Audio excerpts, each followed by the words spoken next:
Hello, welcome to PlayStation Access. Nath and I are here on this lovely rooftop terrace. We are. In Los Angeles. Nathan, this is a surprise video that you've just thrown at me. You're going to tell me all about the Elden Ring, which was recently announced. It's the new collaboration between...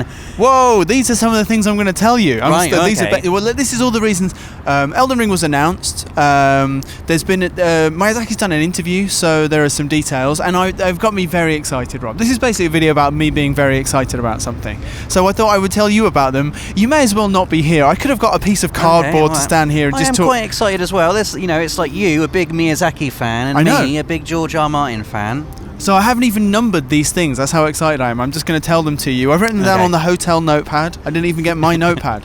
First thing, Rob, it's a third-person action RPG, which might not, this is basics. I would have guessed that, I think. It's a dark fantasy action. It's positioned... I think that they started making it... From Software started making it just after they wrapped up Dark Souls 3 and the DLC. Right. So it was in production around the same time as Sekiro, and they wanted something which lent more heavily into dark fantasy action than the other projects that they had at the studio at the time. I'm very much in so far. Yeah, okay. And Sekiro obviously was focused on a single character, much more focused on the combat. Mm-hmm. And one thing which Dark Souls fans will be very excited about is that the quote from Miyazaki is, unlike Sekiro, which has a focus on action, Elden Ring puts more focus on RPG elements. I am getting more excited by the minute. And then a little something for me, because I obviously love Sekiro as well, not turning away from the fun of responsive melee-based combat. It's like everything. They're just telling me the things I want to hear.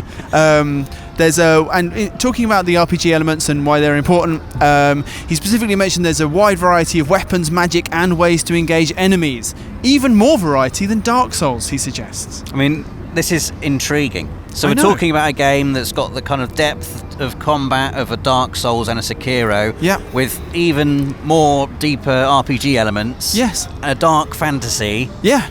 And what's the George R. Martin? Tell me about George R. Martin. Well, there's two things I want to say which are really, really exciting. One of them is not that. One of them is before I get to that, which is that you can customize your character, which is just quite important because it was something you couldn't do in Sekiro. That's back here as well. So I mean, think about it like a Dark Souls style game in terms of how the RPG and how that works. They've talked about how it is a very classical kind of From Software game in terms of the challenge, and then the two things which are probably different this time around, which really make it stand out. First of all, it's an open world. Wow. Okay. Yeah. And I did not know that. Speaking in this interview, Miyazaki was kind of saying open world is used in lots of different ways, and I'm sorry if I'm using it wrong, but he kind of meant for them they were talking about open fields of action, and that it's the biggest game that they've ever made. Wow. Okay. So we're not sure exactly what he means by open world, but their games are already quite open anyway.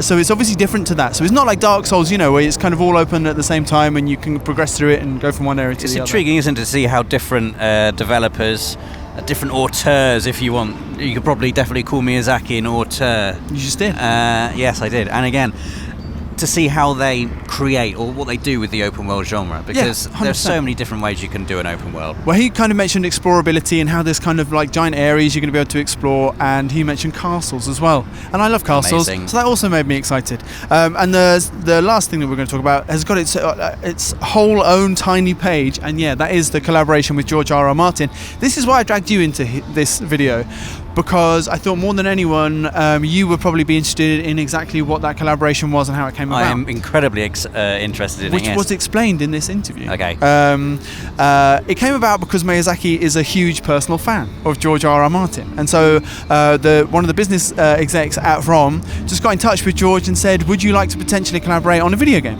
And he said yes. And they were quite surprised that he said yes. I'm surprised he said yes. So from that point, Miyazaki said obviously he loves Song of Ice and Fire.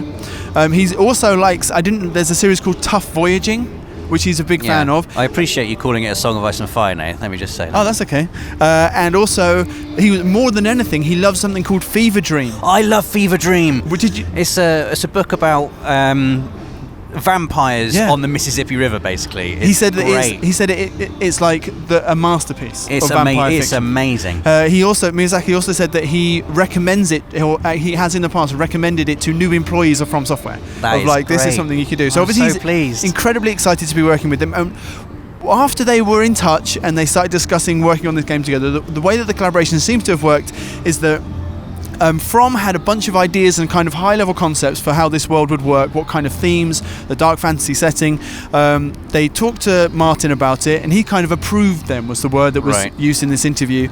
And then they had a bunch of conversations off the back of that, creative conversations, and then Martin went away and wrote the mythos for the world. That is cool. And then that is so the cool. team came back and based the world creation in the game on that mythos. So it kind of used it as the basis for the world that they've created in the game Elden Ring, which we have only seen a teaser trailer for, which I didn't understand at all. Well, I've still not seen the teaser trailer.